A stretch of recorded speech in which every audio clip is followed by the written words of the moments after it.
Je sais, je fais des reportages chaque année, on manque de logements étudiants. Parce que c'est à chaque fois la galère pour se loger. On a des chômeurs un peu partout, avec des gens qui sont maçons, qui demandent qu'à travailler. Et l'État, par exemple, ça va vous faire rigoler ce que je vais vous dire, mais a le monopole du jeu.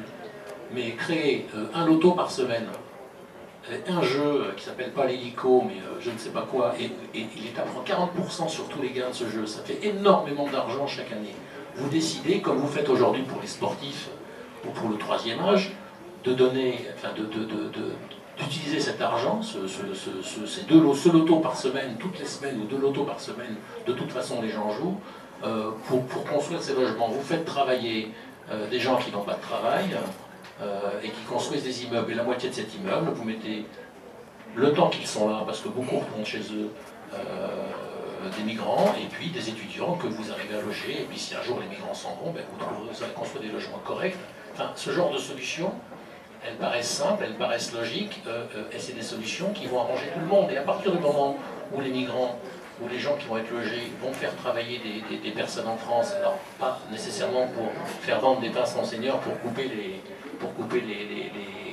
barbelés du chantier, mais au contraire pour faire construire des choses aux alentours des villes où effectivement la moitié de, je sais pas, sans habitation, 50 étudiants pourraient être logés, 50 migrants pourront vivre, fait avec de l'argent qu'on sort uniquement de la pratique du jeu qui de toute façon a lieu.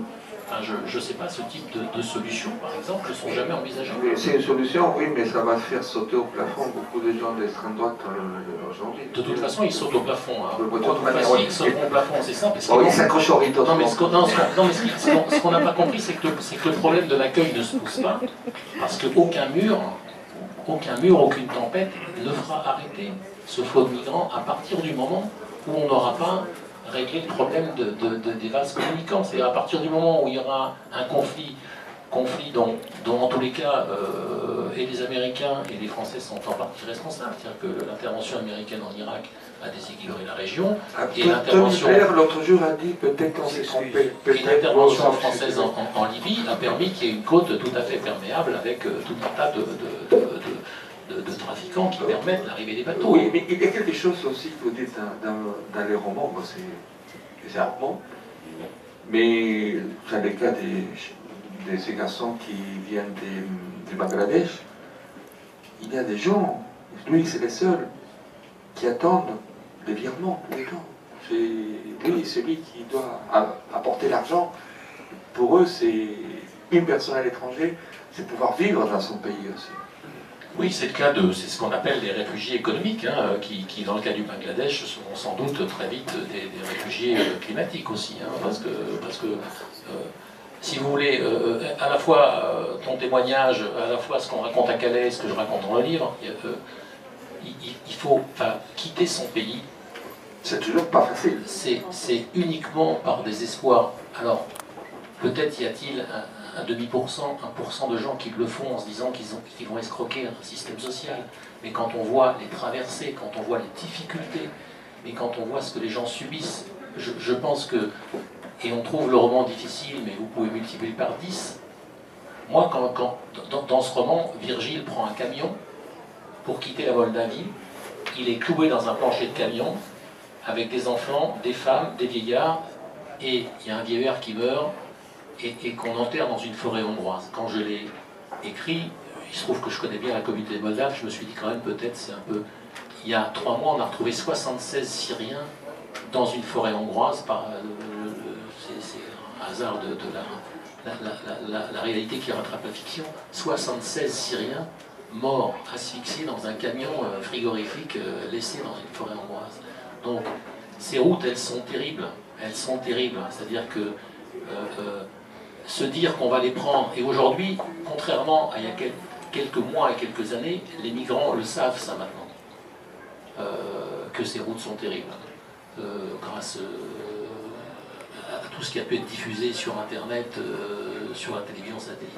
Donc croire que des gens puissent simplement partir uniquement pour profiter d'un système, c'est une absurdité totale. Donc oui, ces solutions, elles feront sans doute sauter les gens qui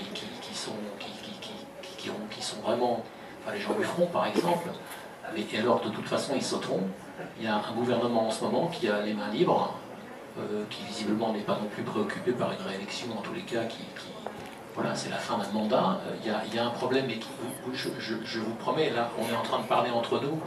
Moi, j'ai appelé mon livre Les Échoués, et tout d'un coup, quand le petit Elan s'est échoué sur une plage, ce livre a pris du sens, et le hashtag, c'était Elan échoué. Bon, on m'a dit, mais c'est incroyable, comment tu prophétises, etc. Il ne faut pas être grand prophète. Là, l'hiver va arriver, mais le nombre de Elan morts de froid, derrière des barbelés, ou dans des camps en France, ou noyés dans la boue, en Slovaquie, c'est écrit déjà.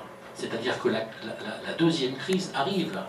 Ça va être l'hiver dans 1 mois et demi. Je ne sais pas si vous avez vu les photos C'est déjà l'hiver. En Slovénie. Non, mais si vous avez vu les colonnes de gens en Slovénie, mais où vont-ils aller?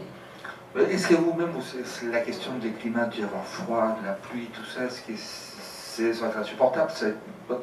On doit avoir peur de ça tous les jours.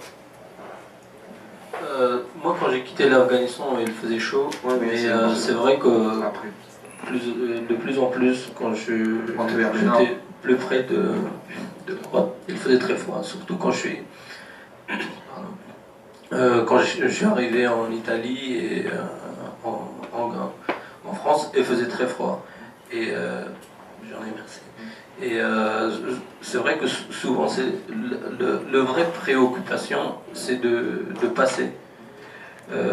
Moi, par exemple, quand nous, on était dans un camion à 120 personnes pour traverser l'Iran, le camion, il était bâché, et nous, on était étouffés de manque d'oxygène parce qu'il faisait très très chaud, et on traversait des régions désertiques, et voilà. Il faisait tellement chaud que l'eau qu'on avait, on n'avait pas envie de boire. Enfin, c'était limite bouillant. Mais en même temps, après toute cette traversée, lorsque vous êtes arrivé à Mulhouse, à la fin, à quel moment est-ce que vous vous êtes dit, voilà, je suis arrivé, je suis là où je voulais y aller? Bah, comme je vous ai dit que je n'ai pas choisi la France, mais aujourd'hui, peut-être la France vous a choisi. Je ne regrette pas d'être en France, parce qu'aujourd'hui, je parle français. Mais même, vous savez, il y a des Afghans qui ont gagné les prix concours et qui est le plus grand prix littéraire français. Donc l'Afghanistan aussi, ça fait des très grands romanciers francophones aujourd'hui. Mais malheureusement, comme moi j'étais dans une région très reculée, dans les montagnes, mais aussi, si vous voulez, pendant toutes les années de guerre en Afghanistan, la littérature, elle est presque à zéro. Oui. Moi, je rêvais toujours d'un bon roman pour lire pendant que j'étais à la maison ou pendant que j'avais le temps, mais on ne trouve pas ça en Afghanistan. Et quand ici je viens dans les bibliothèques ou dans les librairies, pour moi c'est comme un rêve. Et quand je suis arrivé en France au début, nous on passait tout notre livre à la bibliothèque municipale à Mulhouse, et même les lundis il était fermé, et nous on était énervés, on ne comprenait pas pourquoi les lundis c'est fermé. Parce que on demandait, ils ouvrent dimanche, mais pourquoi ils ferment lundi quoi. Et vous, je ne sais pas qui parle, c'est avec les vers de Victor Hugo, Le Mans de l'Aube. Ah, c'est. Oui, c'est Virgile. Le Mans de l'Aube, en partie. Victor Hugo. Non, Victor Hugo, oui. Non, mais sur le chemin, en fin de compte, moi j'aurais bien aimé aussi que ces images de gare et d'accueil et de solidarité avec des enfants et des migrants se passent à Gare de l'Est. Et qu'ils soient accueillis en français, pas plutôt qu'en allemand, mais en tous les cas en même temps que les Allemands. Et souvent, il suffit d'un signe. Hein. Je pense que tout d'un coup, le choix des gens qui sont arrivés après ont dit l'Allemagne parce qu'ils ont vu ces scènes de liesse. Hein. Et souvent, c'est juste un déclic. Mais encore une fois, je pense que du point de départ, l'échoué au migrant ne sait pas où il va arriver. C'est trop large. Il y a une histoire formidable, j'ai oublié son nom, mais c'est un jeune Africain qui est monté dans un conteneur pour les États-Unis, et qui, quand il est arrivé, il a vu qu'il y avait un problème parce qu'il trouvait que ça ne ressemblait pas à New York, ça ne ressemblait pas à ce qu'on lui avait raconté. En fin de compte, il s'était trompé de destination, il a atterri en Argentine, dans un petit port. C'est en Argentine, je crois, en Amérique du Sud, Argentine. et c'est devenu un des footballeurs de l'équipe nationale. Donc en fin de compte, il a réalisé son rêve. Il y a beaucoup d'Arméniens qui voulaient aller aux États-Unis, sont atterris à Marseille. Ben, moi, par exemple, ma grand-mère est arrivée à Marseille. Elle voulait aller aux États-Unis. Hein. Le voyage était trop difficile. Elle est arrivée à Marseille, il y avait un camp. Finalement, on lui a proposé on lui a donné un sauf-conduit. On est resté en France, mais pas la moitié de la famille, puisqu'elle était orpheline. Mais comme elle venait d'un orphelinat à Alep, où on recueillait des Arméniens, une partie des jeunes filles qui avaient son âge et qui ont fait le même voyage, une partie des gens qui étaient au camp de Marseille sont partis en Argentine, sont partis à Las Vegas. Et donc, alors, voilà, c'est des gens qui finalement, après, ont fait leur vie, ont réussi, et de temps en temps, ils se sont envoyés entre vieilles de l'orphelinat d'Alep. Il y en a une qui était comptable à Las Vegas, l'autre qui était femme de gaucho en Argentine.